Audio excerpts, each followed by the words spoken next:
वह सृष्टि रचनहार कबीर परमेश्वर जी की असीम कृपा से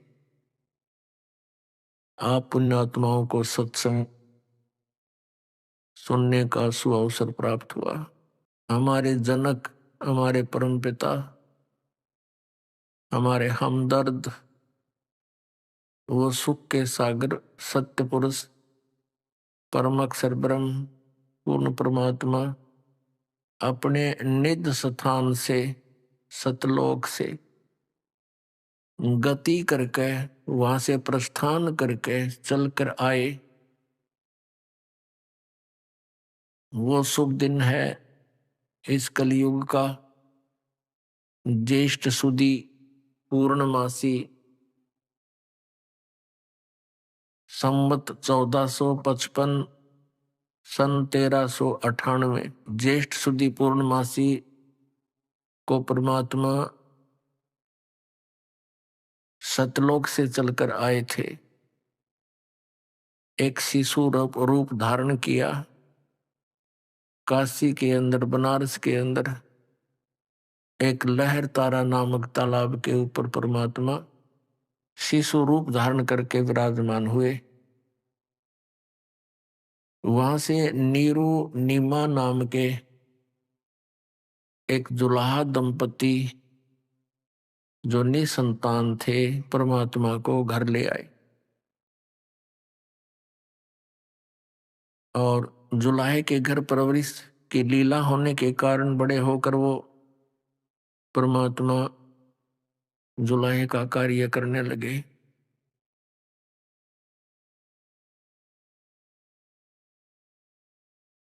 पुण्यात्माओं,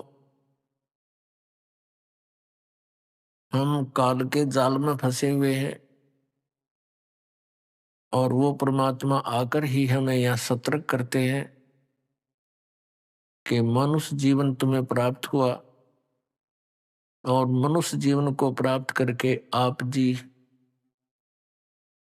भक्ति नहीं कर रहे हो, परमात्मा का नाम जाप नहीं कर रहे हो, तो आप अपने मनुष्य जीवन का सदुपयोग नहीं कर रहे।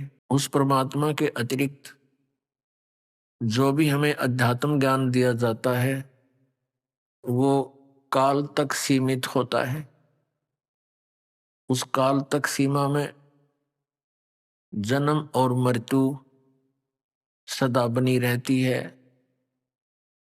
और काल भगवान, जिसे सरपुरुष भी कहते हैं, ये स्वयं भी नासवान है।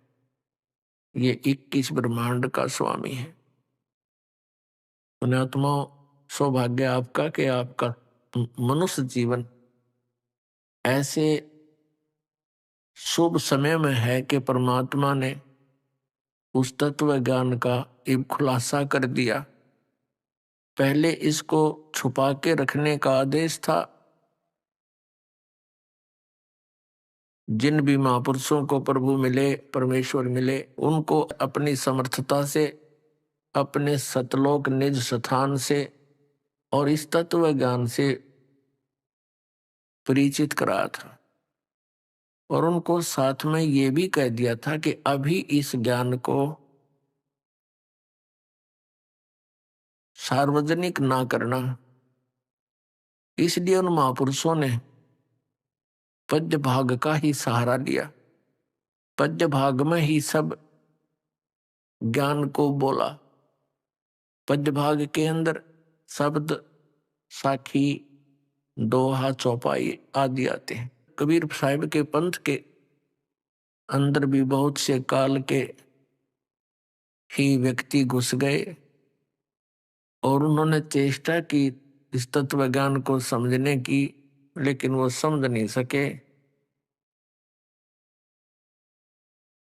और परमात्मा ने कहा था, धर्मदास मेरी लाख दुहाई कि ये मूल ज्ञान कहीं बाहर ना जाए।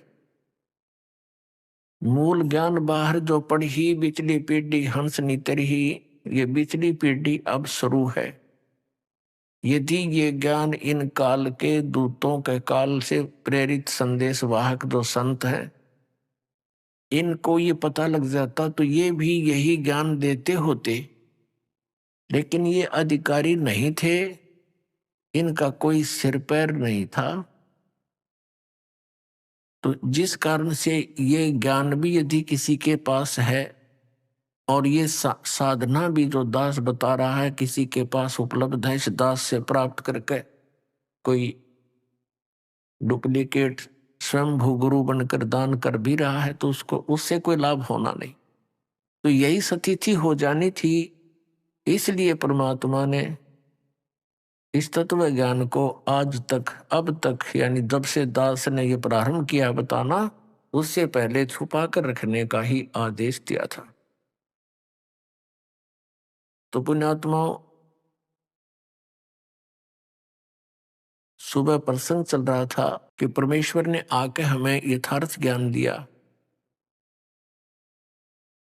वो परमेश्वर स्वयं सतलोक से चलकर आते हैं और वो हमें यथार्थ ज्ञान बताते हैं। उसी आधार से परमेश्वर स्वयं आए, पूर्ण ब्रह्म सत्य पुरुष। उनके विषय में आज जानकारी देंगे। पुण्यात्मा, परमात्मा को जानना पहचानना कठिन है, भक्ति साधना कठिन नहीं। तो उसके पहचानने के लिए परमात्मा ने स्वयं ही हमारे ऊपर मेहर बख्शी है कि हम शिक्षित किए। आज सुबह के सत्संग में आप जी सुन रहे थे कि श्री ब्रह्मा जी, श्री विष्णु जी, श्री शिव जी और देवी तथा इस ब्रह्म को भी अध्यात्म ज्ञान कंप्लीट नहीं। और ब्रह्मा विष्णु महेश तथा सतयुग तक के ऋषि, सतयुग से लेकर आज तक के इन ऋषि ब्राह्मणों ने, गुरुओं को हम अध्यात्म ज्ञान बिल्कुल नहीं।